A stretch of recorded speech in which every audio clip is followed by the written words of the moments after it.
भक्त को हर परीक्षा के लिए तैयार करके फिर परीक्षा लेता है। आप सोचते हो कि भगवान ने मेरे से अचानक परीक्षा ले ली, लेकिन भगवान पहले अपने भक्त को तैयार कर देता है। ये अलग बात है कि आपको पता ही चलता कि आपकी तैयारी हो चुकी है, लेकिन आपको अंदर अंदर भगवान ने पहले से ही तैयार कर दिया था।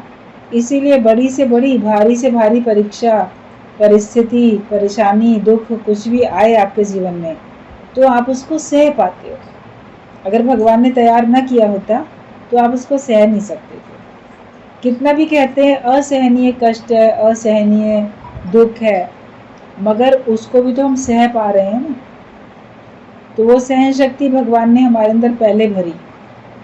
जो परीक्षा आने वाली है भगवान को तो पता है, हमको पता नहीं है, तो भगवान ने उसके हिसाब से आपके अंदर में शक्ति भर रखी है। ज्ञानी पहले से ही महसूस करके सोचता है कि कभी भी कोई बात आ सकती है, तो वो अपनी जानकारी में भी उस पर तैयार रहता है। लेकिन जो सांसारिक अज्ञान में है लोग, उनको जानकारी नहीं है, लेकिन अंदर अंदर भगवान ने उनको भी तैयार करके रखा है।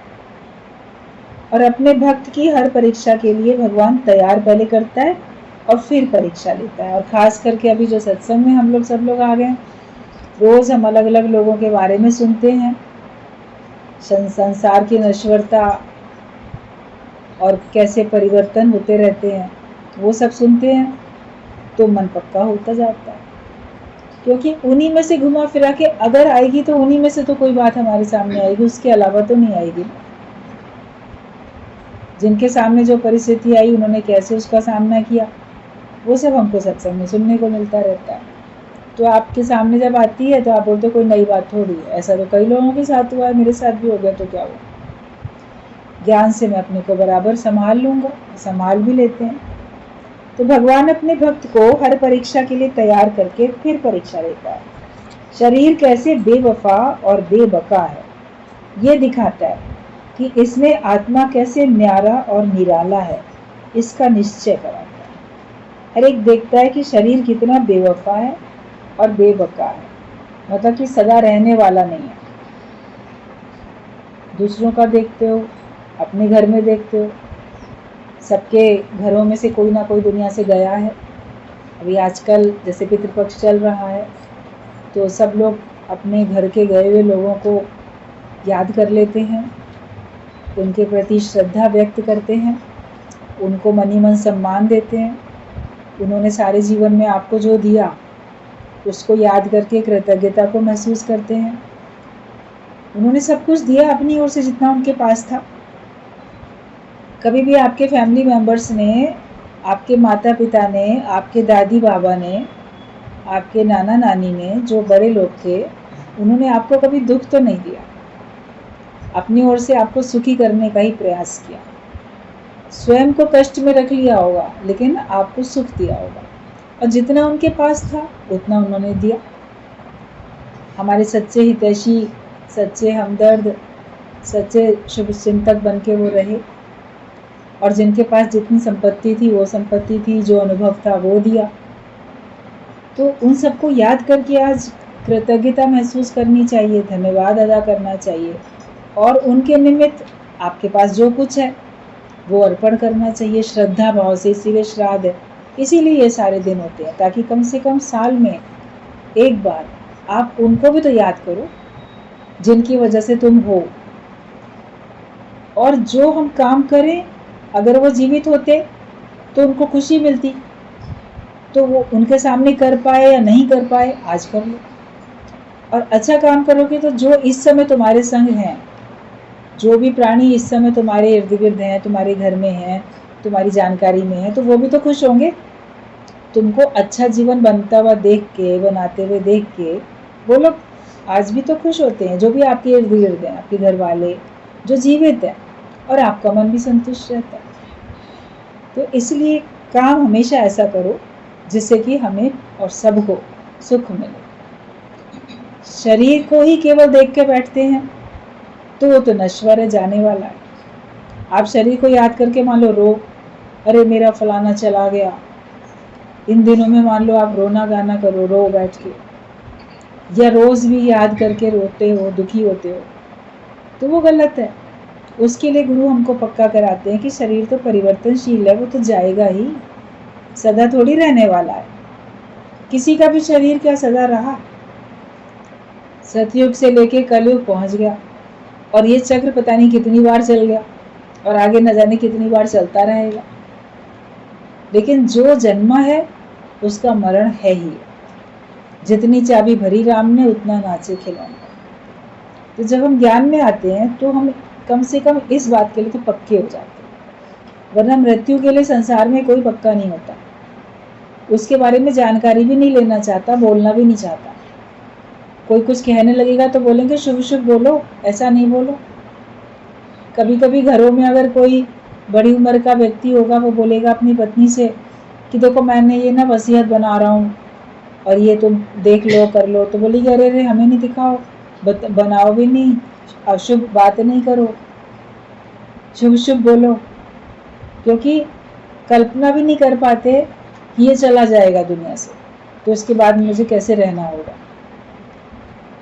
गुरु तैयार करता है कि कोई भी तुमसे पहले जा सकता है या तुम उससे पहले जा सकते हो। जिन लोगों के बीच में रहते हो, जो भी फैमिली मेंबर्स हैं, तो उनके लिए और अपने लिए हम पहले कभी मृत्यु की कल्पना भी नहीं कर सकते थे, और अब जैसे दादा भगवान ने कहा कि सारे परिवार के लोगों की गठरी बना के गेट के बाहर रख दी है, काल को जब चाहिए उसमें से उठा के ले जाए जिसको ले जाना।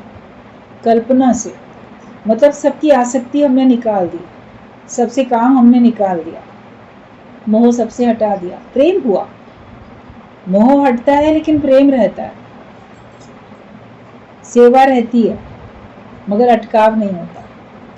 और जितने दिन भगवान ने जो हमको दिया, जितने दिन के लिए हमारे जीवन में उसको रखा, उसका हम शुक्राना गाते हैं। कोई थोड़े दिन आपके जीवन में था, कोई ज़्यादा दिन आपके जीवन में था, लेकिन जितने दिन भी आपका उसका साथ रहा, तो अब वो ज्ञान है तो आप उसका शुक्राना गाते हो। और आपका शरीर जब तक है, जब तक इसमें प्राण है, तब तक आप खुद अब ऐसा कार्य करो कि जिनके बीच में रहते हो उनको सुख मिले, वो उनको खुशियाँ मिलें, और आपके जाने के बाद वो आपकी अच्छाइयों को याद करें। आपकी अच्छाइयों को याद करके उनका मन गदगद हो जाए, भाव विभोर हो जाए, और आपकी अच्छाइयों को वो अपनाएं। आपको याद करके ये ना सोचें कि अरे बड़ा अच्छा हुआ ना दुनिया से चला गया, बहुत अच्छा हुआ, वो इतना बुरा था, वो इतने कष्ट देता था। याद तो फिर भी करेंगे लोग, लेकिन आपकी वो करेंगे निंदा, या आपके जाने का शुक्र मनाएंगे, अच्छा हुआ वो चला गया। लेकिन अब ज्ञान होगा तो आप अच्छा काम करोगे तो वो इस बात का शुक्र मनाएंगे कि शुक्र है भगवान ने हमारे जीवन में एक अच्छा व्यक्ति दिया था, उससे हमने बहुत कुछ अच्छा सीखा, उससे हमने बहुत कुछ समझा। तो आप अच्छा कोई आपको सोचे ऐसा कार्य करो। मुझे जो अच्छा लग रहा है उसका तो सबने ध्यान रखा, लेकिन मेरे साथ साथ औरों को क्या अच्छा लग रहा है उसका ध्यान थोड़ा कम रखते हैं। ज्ञान से आप परमात्मा को क्या अच्छा लग रहा है वो देख लेते हो। ईश्वर किस बात में खुश होंगे, ईश्वर किस बात में राजी रहेंगे, निराकार कैसे मेरे से प्रसन्न रहेगा, तो निराकार की प्रसन्नता का मैं कार्य करूं, आपका वो कार्य हो जाता है। फिर साकार गुरु किस बात में खुश होगा, वो कार्य आप करते हो। उसके बाद फिर जो भी आपके परिवार में है उनमें से उनकी उन खुशियों को आप ध्यान में रखते हो जिससे साकार गुरु और निराकार परमात्मा भी राजी रहे। ये नहीं कि उनकी खुशी के लिए मैं ऐसा काम कर लूं कि मेरा गुरु नाराज हो जाए या मेरा भगवान नाराज हो जाए, वो नहीं। भगवान भी राजी रहे, गुरु भी राजी रहे, और फिर ये लोग भी राजी रहे, फिर सारा संसार राजी रहे। इस बात का जब हम ध्यान रख लेते हैं, फिर आप देखोगे आपके सारे कर्म बहुत सुंदर होते हैं, आपका एक एक कर्म शोभायमान होता है, और आपको भी उससे प्रसन्नता मिलती है, सबको प्रसन्नता मिलती है। वैराग्य गुरु हमारा पक्का करा देता है। वैराग्य पक्का करने में उदासी नहीं आती, वैराग्य पक्का करने में शक्ति आती है। तो ये कि भगवान अपने भक्त को हर परीक्षा के लिए तैयार करके फिर परीक्षा लेता है शरीर कैसे बेवफा और बेबका है ये दिखाता है कि इसमें आत्मा कैसे न्यारा और निराला है, इसका निश्चय कराता है। भक्त सच्चा हर हाल में शुक्राना मानता है।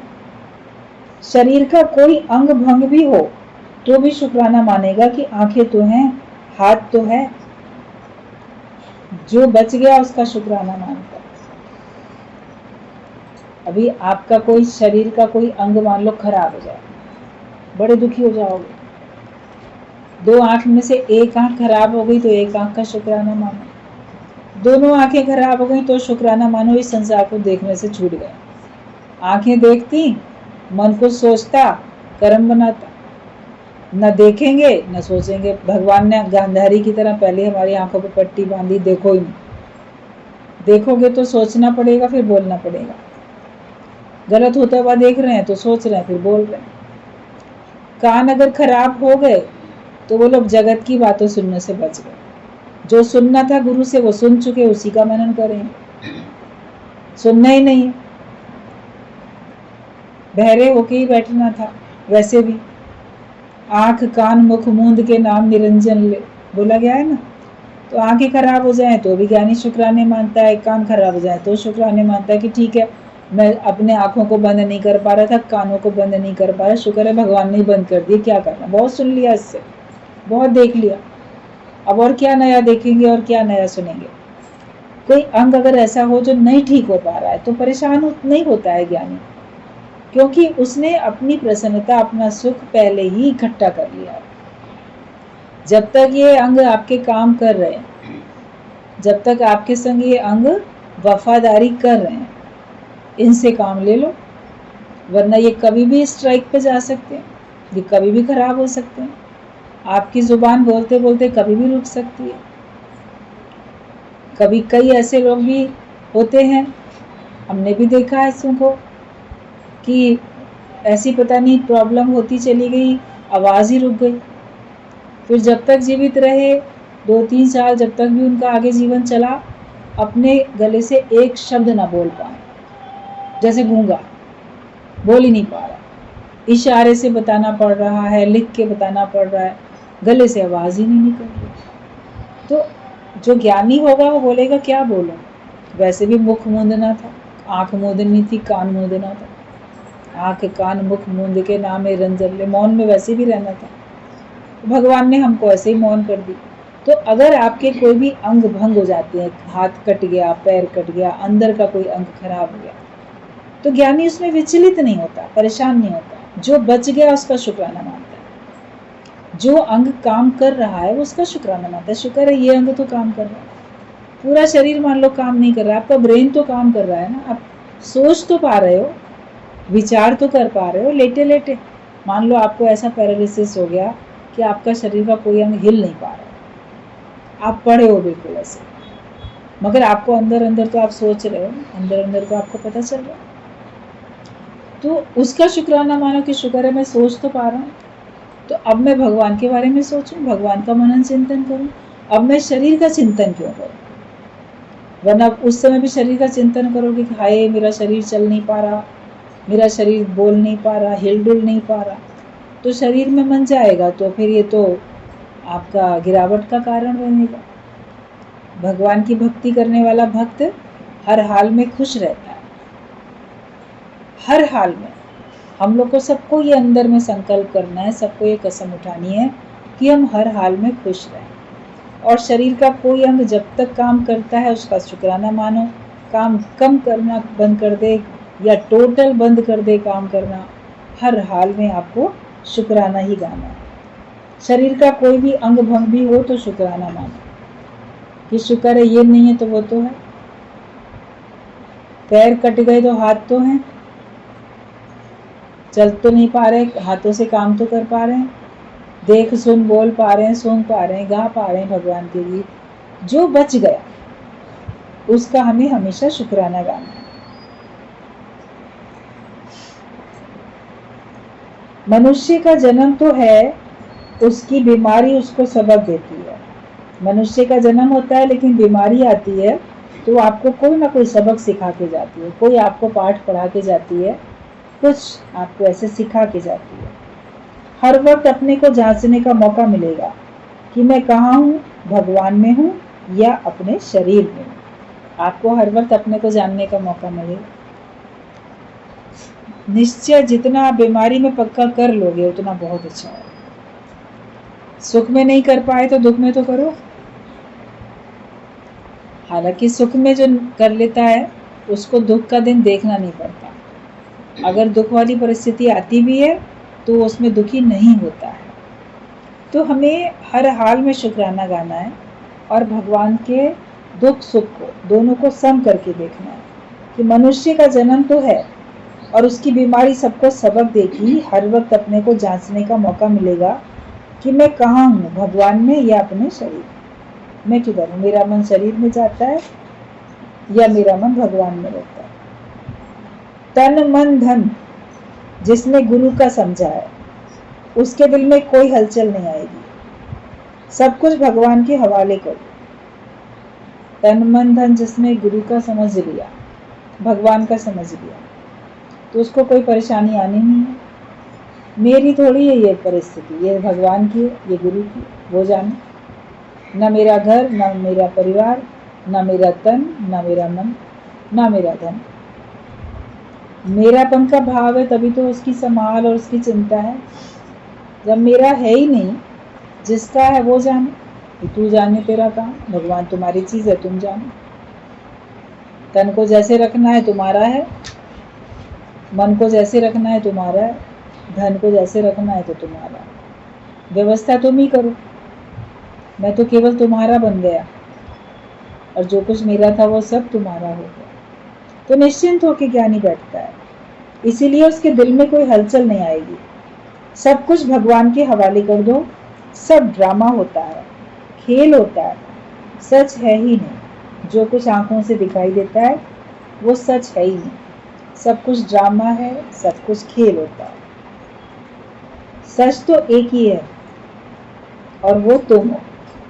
आप सोचोगे सच तो एक ही, तो वो भगवान है, मगर गुरु कहता है वो तू है। हम बोलते हैं भगवान तू है, गुरु बोलता नहीं तू। तेरे में और उसमें तो कोई अंतर नहीं है। तो सत्य तो केवल एक तू है, मतलब कि जो तुम आत्मा हो, जो तुम ब्रह्म हो, वही सत्य है। अपने को शरीर मानते हो तो शरीर सत्य थोड़ी है। ये तो कभी स्वस्थ है, कभी बीमार है, कभी कैसे कभी कैसे, फिर कभी जीवित है, कभी मृत है। शरीर का तो यही हिसाब किताब है। तो सब ड्रामा हो रहा है, खेल होता है, सच है ही नहीं। संसार में जो देखते हो वो सब सच नहीं है। सच तो एक ही है और वो हो तुम। शरीर को भोगाते भी तुम नहीं भोगते, शरीर को भोगाते हुए भी तुम नहीं भोगते। आपके शरीर में कोई कष्ट है, बोलो शरीर तू भोग, मैं देखने वाला हूँ, मैं भोग रहा हूँ, मुझे तकलीफ हो रही है, मैं बीमार हूँ, मैं कब ठीक हो जाऊंगा। शरीर तू बीमार है, तुझे तकलीफ है, मैं तेरी तकलीफ देखने वाला हूँ। जैसे डॉक्टर मरीज को अलग से करके देखता है ना, उसको सब पता चलता है इस पेशेंट को क्या क्या प्रॉब्लम है, वो सारी बीमारी देख रहा है और उसका इलाज भी कर रहा है। ऐसे ज्ञानी अपने शरीर को अलग करके, दूर करके देखता है, ट्रीटमेंट उसका करता है, सेवा भी करता है, लेकिन अपने को अलग जान के, ये शरीर बीमार है, मुझे इसको ठीक करना है, ये मेरे से अलग है, लेकिन इसको ठीक करने की मेरे सामने जिम्मेदारी है, इसलिए मुझे इसको ठीक करना है। तो दुखी नहीं होएगा ना, वरना बिस्तर में लेटे लेटे दुखी होगा। कब ठीक होए तो कब काम करें घर के, कब ठीक होए तो कब अपनी सेवा खुद करें, सेवा न लेनी पड़े, कब ठीक होए तो सत्संग में जाए। तो सत्संग में तुम्हारा मन अगर है तो तुम हो ना सत्संग में। शरीर चाहे तुम्हारा घर में बिस्तर पे पड़ा है, लेकिन आपके मन में अगर भगवान का ध्यान है, मन में गुरु का ज्ञान है, तो आप सत्संग में तो हो। तो आप अपने को देखो कि आपका मन शरीर में रहता है कि आपका मन भगवान में रहता है, किस में रहता है। शरीर को तुम भोगा रहे हो लेकिन तुम नहीं भोगते हो। ज्ञानी अपने को कर्ता भोगता नहीं समझता। लास्ट लाइन पत्र में ये लिख दी कि ज्ञानी अपने को कर्ता और भोगता नहीं समझता। तुम बताओ अपने को कि तुम क्या समझते हो। मैंने किया है तो मुझे भोगना पड़ रहा है, मेरे ही कोई से कर्मों का फल है जो मेरे सामने आ रहा है, खुद ही तो कर्ता बन गए। मैंने किया है तो मैं भोगूं। हम पिछले जन्म में इसके साथ कुछ करके आए होंगे बुरा, इसीलिए ये इस जन्म में मेरे संग बुरा कर रहा है। तो खुद भी अपने को कर्ता बना रखा है और दूसरे को भी कर्ता मान रहे हो कि ये तुम्हारे संग बुरा कर रहा है। ये नहीं देखते कि ये सब हिसाब किताब ऑटोमेटिक हो रहा है, ना मैंने कुछ किया ना ये कुछ कर रहा है। ये गुणों में अपने आप बरत रहे हैं। ये प्रकृति का न्याय इंसाफ अपने आप हो रहा है। मैंने नहीं किया, मैं देखने वाला हूँ। अब मेरे संग तो कुछ हो भी नहीं रहा, क्योंकि मैं तो शुद्ध पवित्र आत्मा हूँ। मुझे तो कोई अपमानित नहीं कर सकता, मुझे कोई दंड नहीं दे सकता, मेरा कोई बुरा नहीं कर सकता, मेरे को कोई कष्ट नहीं पहुंचा सकता। जिसे शस्त्र काटे न अग्नि जलाए, गलाए न पानी न मृत्यु मिटाए, वही आत्मा सच्चिदानंद मैं हूँ। उस अवस्था में अपने को हर समय रखना है। और कैसे कैसे सारे समय में विचार चलते रहते हैं। इस उच्च कोटि की स्थिति में कौन हर समय रहता है कि वही आत्मा सच्चिदानंद में है, उसी में रहो। गुरु तो हमको बिल्कुल टॉप पे पहुंचाता है, वो आसमान तक तीर लगाना तुमको सिखाता है। तुम कहाँ तक लगा रहे हो ये तुम जानो, लेकिन तुमको भी उसी निश्चय में आना है जिस निश्चय में भगवान है। गुरु भगवान जिस निश्चय में है, हमें स्वयं उसी निश्चय में रहना। मान ना मान तू है, भगवान बोल दिया।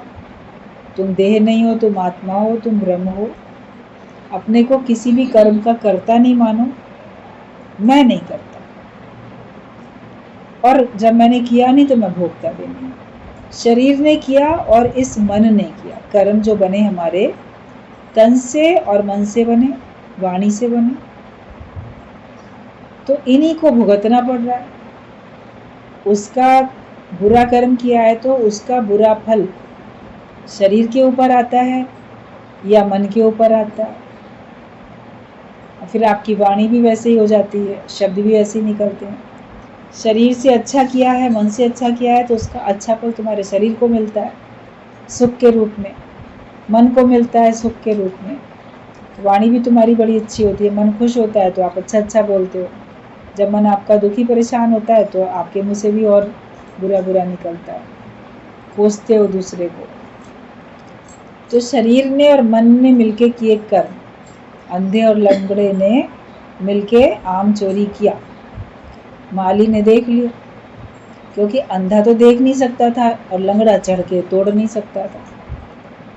तो लंगड़े ने अंधे को कहा, मुझे अपने कंधे पे बिठा लो और मैं जहाँ बोलूँ ऐसे ऐसे चलो इशारे से, तो मैं तोड़ लूँगा फल और हम लोग दोनों मिलके खाएंगे। अंधे ने उसकी बात मानी, आम तोड़ लिए और खाने बैठे, खा रहे थे। माली ने देख लिया। माली तो क्या करेगा, दोनों को ही तो पिटाई करेगा। उसने, माली ने दोनों को डंडे मारे, चोरी करते हो, दूसरे के बगीचे से बिना पूछे आम तोड़ रहे हो। अब अंधा बोले, मेरी गलती नहीं है साहब, मैं तो देख ही नहीं सकता हूँ, तो मुझे मत मारो। लंगड़ा बोले कि मेरी गलती नहीं है साहब, मैं तो लंगड़ा हूँ, मैं तो कैसे जा सकता था, मेरे को ना मारो। मगर दोनों के सहयोग से चोरी हुई और फल भी दोनों ही खा रहे थे, तो दंड भी दोनों भुगतेंगे। तो शरीर तो अंधा है और मन है लंगड़ा। जैसे लंगड़ा बिना अंधे की सहायता के आम तक नहीं पहुंच सकता था, तो मन भी तुम्हारा बिना शरीर की सहायता के कर्म नहीं कर सकता। उसको शरीर का संग चाहिए। मन बहुत कुछ चाह रहा है, ये करूं वो करूं, मगर शरीर साथ देगा तब तो करोगे, और शरीर साथ ना दे तो मन खुश नहीं कर सकता। शरीर चाह रहा है और मन नहीं चाह रहा है तो भी काम नहीं बनेगा। दोनों के सहयोग से होता है, इसीलिए दंड दोनों को मिलता है। ज्ञानी अपने को तन मन से अलग कर लेता है, इसलिए वो अकर्ता भाव में रहता है और अभोक्तापने में रहता है। ना बोलता मैंने किया और ना मैं भोग रहा हूँ। तो ये अपनी स्थिति बनाओ कि तुम भोगने वाले नहीं हो, तुम शरीर को भोगाने वाले हो। ज्ञानी अपने को कर्ता और भोगता नहीं समझता। ज्ञानवान बनो आज से, और ना अपने को कर्ता मानो किसी भी कर्म का और न किसी फल को भोगते समय अपने को भोगने वाला न हो।